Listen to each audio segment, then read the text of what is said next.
Titus is a drama about Titus himself who returns from the wars and see his sons and daughters taken from him one by one. Before I get into this review, leave for more film content. This is the last film from this month's scavenger hunt of Shakespeare films and has to say that this has been an interesting ride. I've been curious about this movie for a very long time since Doug Walker put it as one of his favorite films back then, and it's from the same director who did Frida and Across the Universe. Which I did like Frida, but didn't really like Across the Universe, but with something like this movie, this one is actually really great.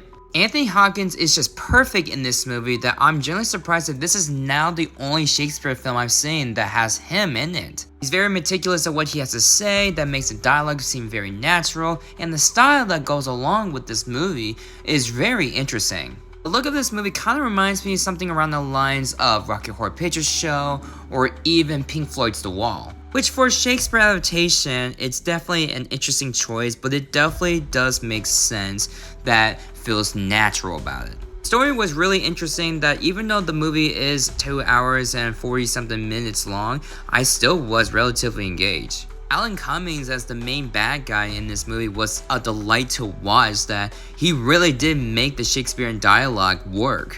There's a lot of style going on in this movie that I honestly was really interested in what this director has delivered, and how the story just kind of dives into a little bit of the downfall of Titus himself. While the main kid who gets introduced to this story is not really that good of an actor, I still think that this movie is a really solid film that is a great end to this monthly scavenger hunt. I give this film a 9 out of 10. If you like this review, leave a like, favorite, and follow more film review content.